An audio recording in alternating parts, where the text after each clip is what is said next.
Hello, good evening, good afternoon, good morning, and welcome. It's Nurse Richard, the Wax Wizard. You're going to need to strap yourselves in for this one because this is a very long video. It'll become very obvious why. Have a look at this. This is what this lady's ear looked like from the outside. So what you see is that little circular screen. Think, yeah, looks easy. The second image there is when I'm actually holding her ear and pulling it and stretching it as far as it'll stretch. And as you can see as I'm approaching it, there's just no room in there. It is probably the hardest procedure I've done this year, and I've been trying to find time to upload this for a while. The reason I haven't is because it's 30 minutes long. So you're stuck with me for a bit. So if you haven't got a spare 30 minutes, I suggest you maybe pause it. Come back when you have got a spare 30 minutes because it's so difficult, frustrating, but ultimately satisfying at the end. And it wasn't just because getting into this ear is a battle in itself. And you can see what I'm doing there. I'm just pausing, praying to God, and I'm not very religious, that disappears up the tube so I don't have to approach and don't have to get into the ear again. But the way this is settled, mostly skin, it's settled on top of the eardrum, in the recess, in all the areas that you don't want it to get to. I mean, if this wax was quite lateral near the outside, it would have been still difficult, but it wouldn't have been half as difficult as it was when it was down there. And now, why has it ended up like that? I'm not entirely sure, to be honest. It could just be a failure of the skin to shed. It can shed from the middle of the eardrum, try and get in the recess, and then maybe because things are so tightly packed in there and it's very small, it might struggle to get any further than that. So it might have just been building up down there as it's been shedding. But beyond difficult, because with a lot of procedures, you have to stretch the ear open to get in, because not all ears are straight, unfortunately. Life would be much easier if they were, but they're not. They're all an S bend, some more pronounced than others. But you see, if you cast your mind back to the image as you saw at the start of the video, the flap that you see covering the ear entrance, that's made of cartilage, that's soft, it's a bit squidgy. So what you need to do is push the endoscope, which I've got here. I'll give you an idea of what it looks like, which is there.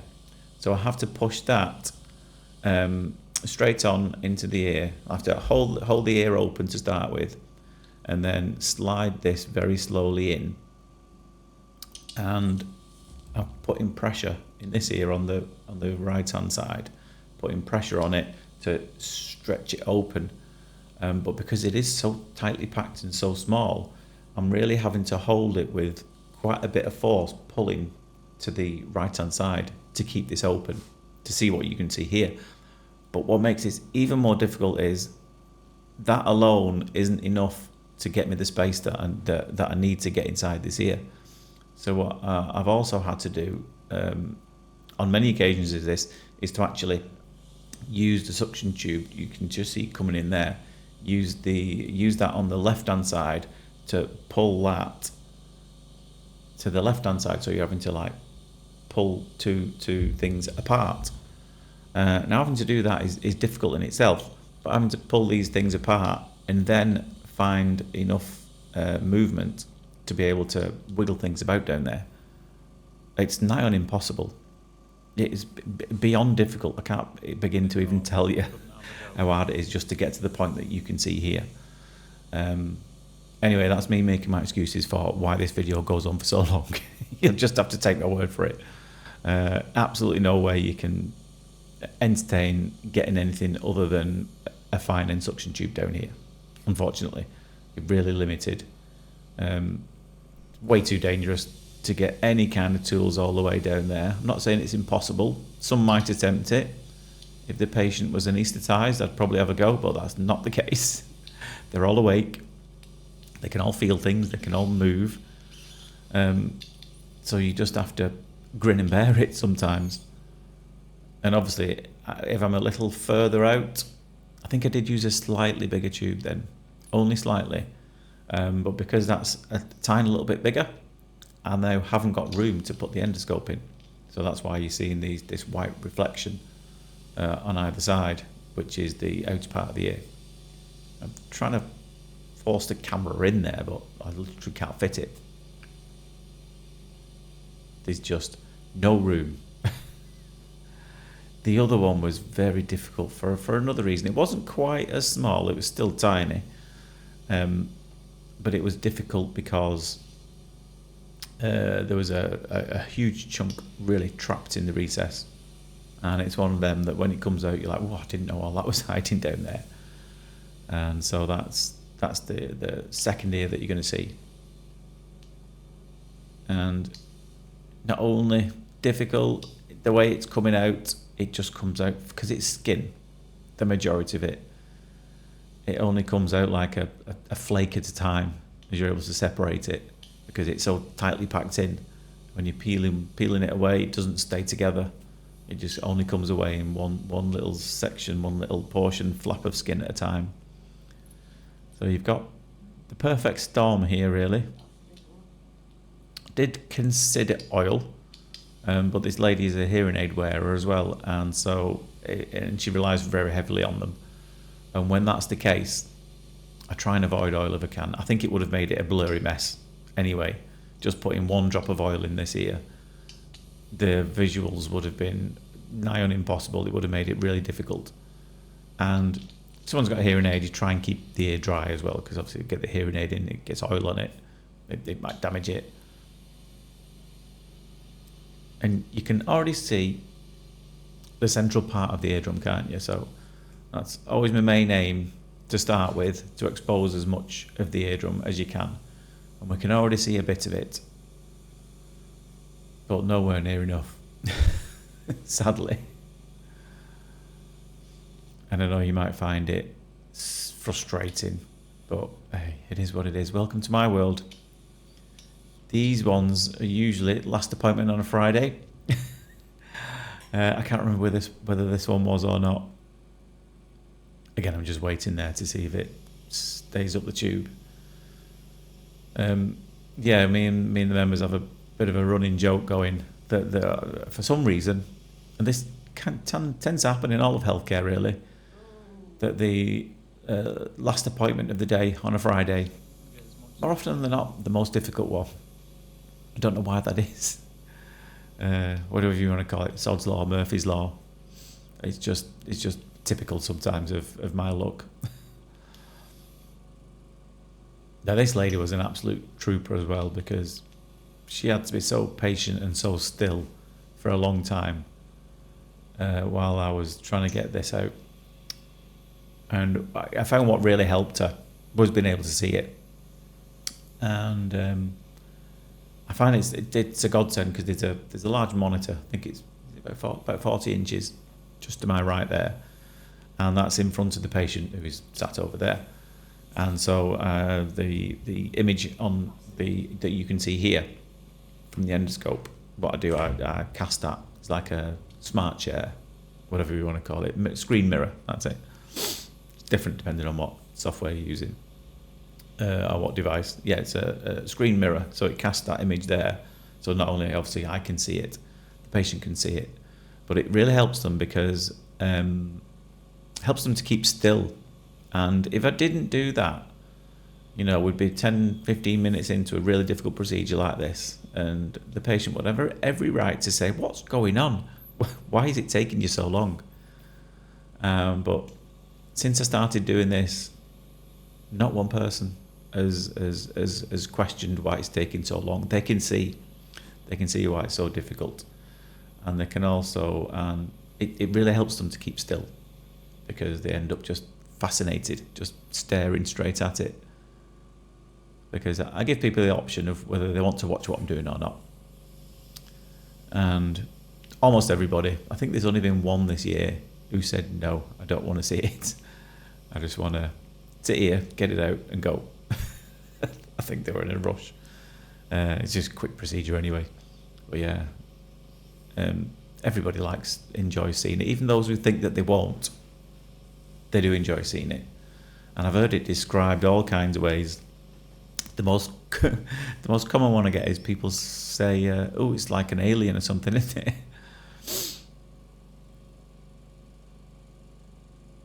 Oh, one fella said it's like a grub eating a worm. They come up with all kinds of strange analogies to describe what they're seeing on screen, because obviously I see this every day. It's not something that's unusual to me, but if you're seeing this for the first time in your ear, you're either fascinated or horrified, or a combination of the two. But I feel it sets us apart from the other providers around here, and I know that's why a lot of people come back, because they can see what's going on, so they come for a bit of entertainment as well as a bit of a relief from the symptoms. I know this is a long video, so like I said, get yourself a brew. I've got me one. So I'm going to have a sip to wet my whistle.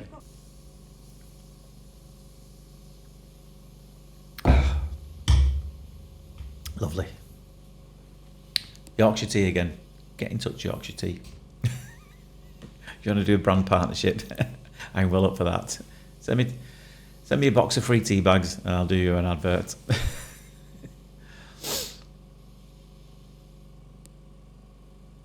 What I do, by the way, going back to a cup of tea, and this horrifies my wife that I do this. I used to like a couple of sugars in. I've slowly reduced it over the years, and now I just have a one sweetener in. I use powdered milk, powdered skim milk, and there's a couple of reasons for that. First one is I haven't got a fridge in my office. I could get one. I see no point, because, say for example, if I only have 5 cups of tea a week, I'd be wasting a lot of milk if I bought fresh milk all the time just for the sake of using a tiny drop of it, because I do only have a tiny drop of it. So I use skim milk powder. It horrifies us. I can't believe using that stuff. Said there's method in my madness. Well, if you're still with us, thanks for sticking with it. We are getting there, as you can probably see. And we're not even halfway in yet either. But hey, it gives us a bit of a chance to have a chat together, doesn't it? And get to know each other. Although I don't think there's probably not a lot that you don't already know about me. I'm quite open about sharing stuff. Look at this coming away now. And again, it's more shocking in the second ear. Sorry, let me come up. I'm still getting used to this new chair. Look at that coming out of the recess there. So satisfying. When it's like I know I've said it before, pulling the rabbit out of the hat, pulling the handkerchiefs out your sleeve, like a magic trick. And you pull that out and the patient's like, "Whoa, where did that come from?" Well, that's when you explain to them that you have these nooks and crannies, hidden recesses that you can't see. And it's another reason what makes this incredibly difficult too. Hers was quite pronounced, I think, more so in the other one, from what I recall as well. I don't think she'd ever had anything like this done before either. So this could have been like this for quite some time. Many years. And how old was she? I think she was in her 70s. There or thereabouts, roughly speaking.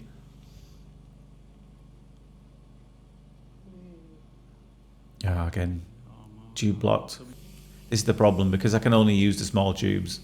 You obviously got slightly less suction power with that.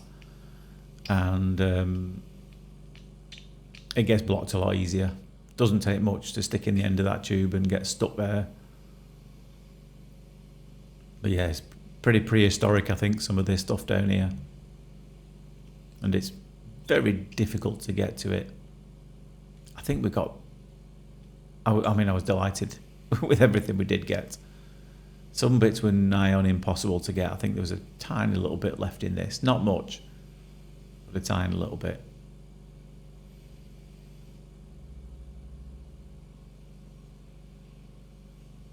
And I think it was the area at the at the bottom, because it was like goes up a little hill and then down a little bit. That's the inferior anterior. And it was the one at the bottom, which was really tricky to get to, because you still got to cast your mind back to what you could see before we went into this ear. You know, that trapdoor, whatever you want to call it. And like I said, I'm pulling the endoscope to the right, pulling the suction tube to the left to keep it open, and then while still keeping that pressure on either side of the ear, trying to find a little bit of movement as well.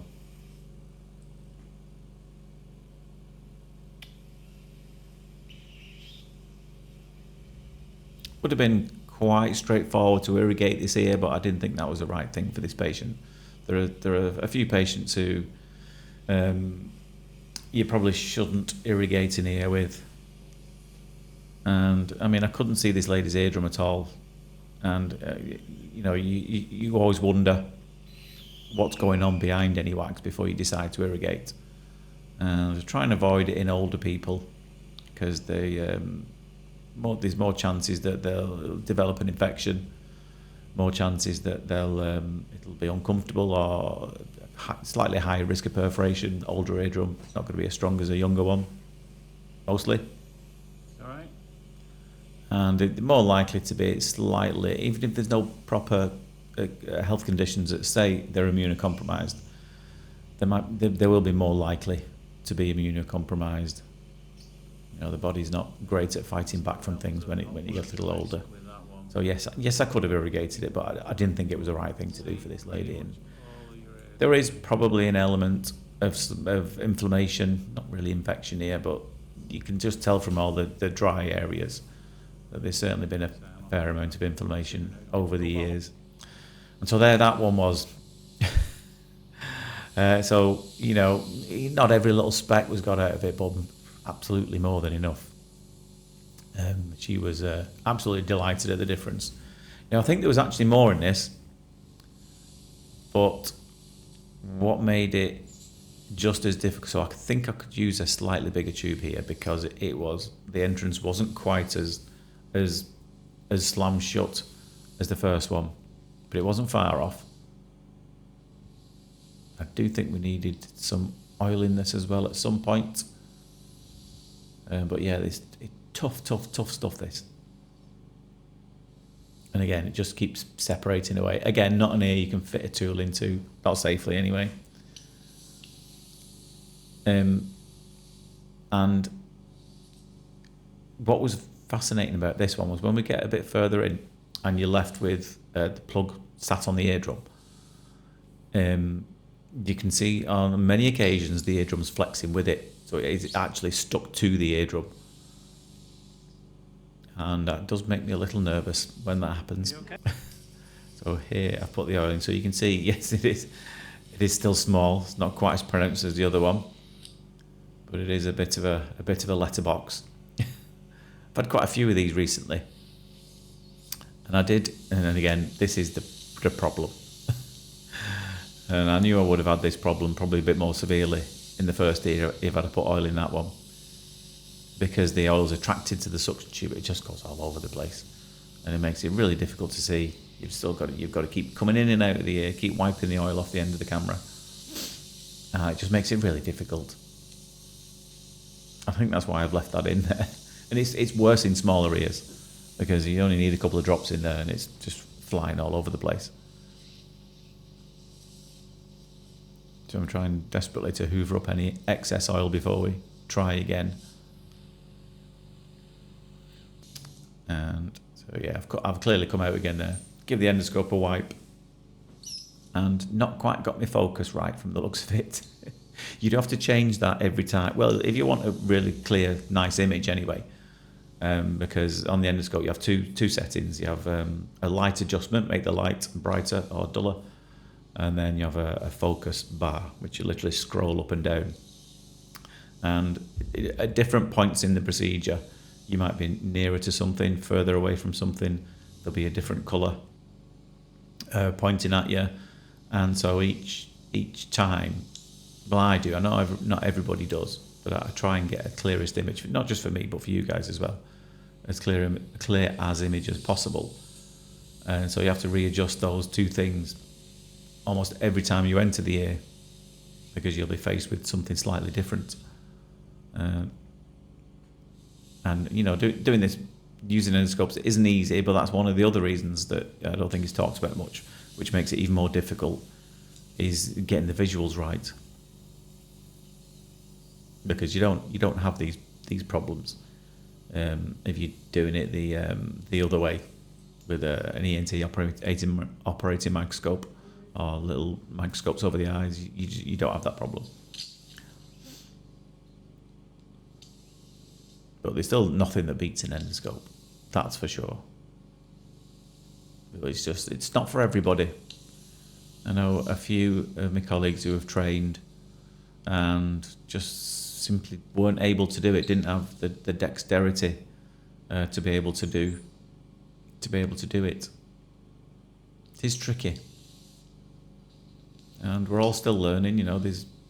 I always use these videos as an opportunity to look at what I've been doing and think, could I have done that slightly differently there? Could I have done it better there? So always good to reflect on your practice. I've just realised I've nearly done, what is it now, 20 odd minutes in, and I've not done dad jokes for quite a while. So, and I know this lady wouldn't mind because she had a cracking sense of humour.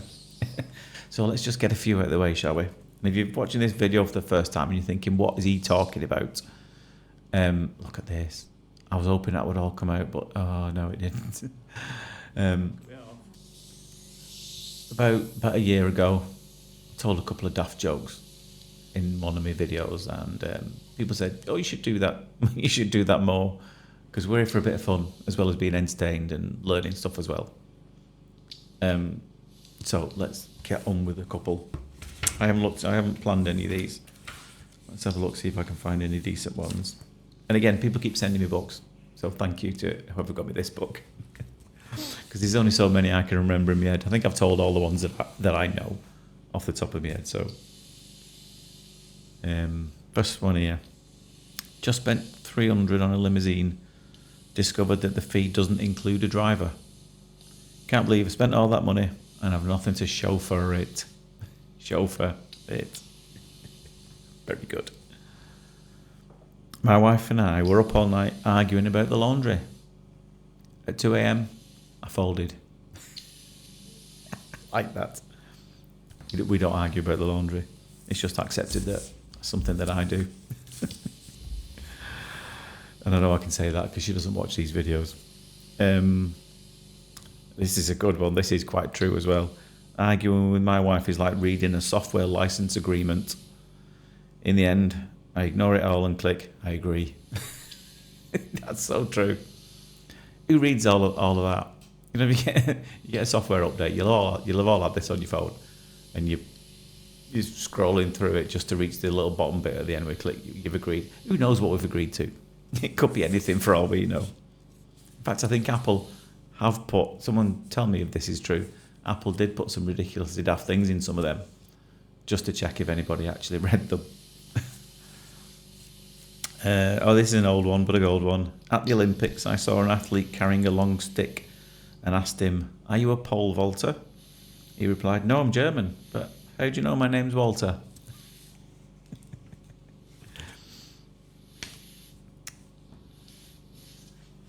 My girlfriend poked me in the eyes, so I stopped seeing her for a while.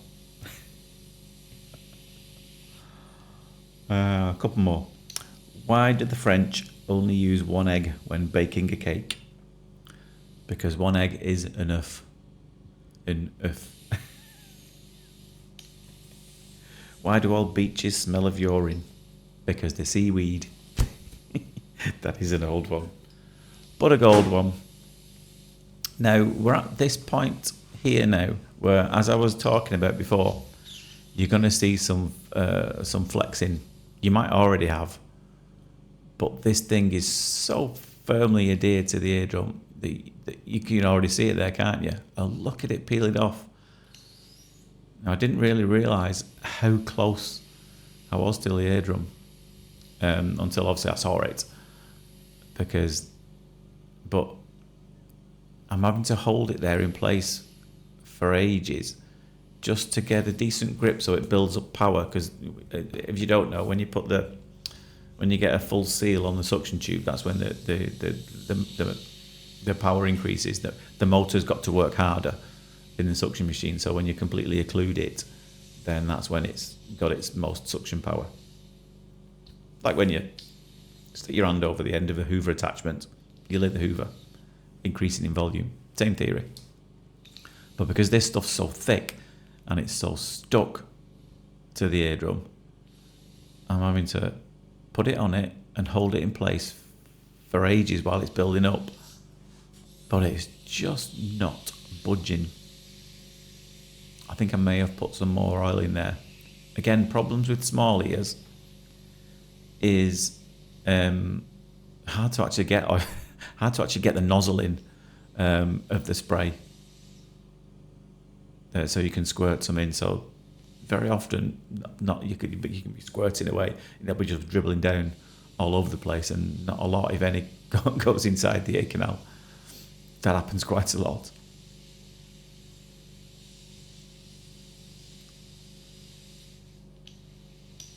But I promise you it's worth it when this comes. And we do end up with a spotless ear in this one. And again, I think because it was a slightly bigger ear entrance than the other one, I am able to use a slightly bigger tube. I want to say this might be the 17 gauge one. And again, these are all Neil's tools, Neil's suction tubes that I use. They are miles better than all the other ones out there. So if there's any specialists watching, I would highly recommend them. And more so just for the variety. They're easier to hold, but more so for the variety of sizes that you can get, because it really helps to tailor each procedure to each patient and to each problem. And you can just see where the thick layer of freshly shed white skin is in the recess there. That gives you a bit of a clue as to what's hiding behind there. And you can just see that eardrum just flexing as I'm trying to pull it away. So hopefully you agree that this is one of the hardest ones I've ever had to do. It is slowly coming out now, though. There we go. Now, pulling it out from that recess, I think we had to stop then. I think she jumped because it made a little bit of a squeak. But as you can see, you've got to be fast on the trigger, so to speak, when you're doing these kind of procedures, because anyone can move at any one time, and you've just got to make sure you pull everything away as quickly as possible. So that's half the battle, is pulling it out the recess. We've now got to bring it all the way up the ear canal and out through that entrance.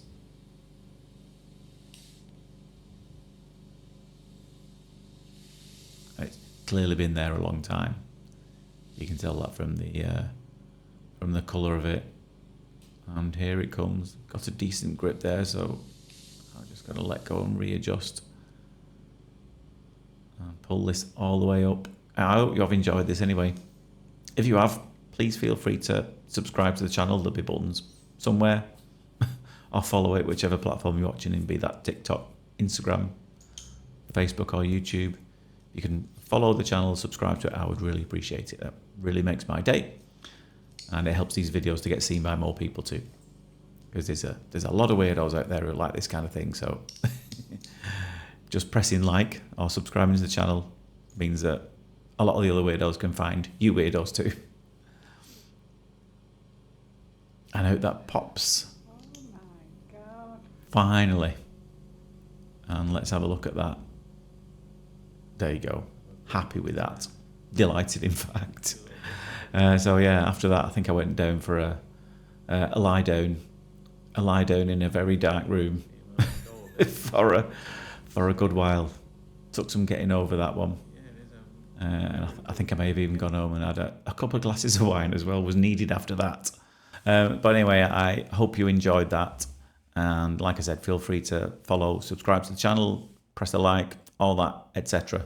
But for now, Take care of yourself, and I'll see you soon. Ta-da.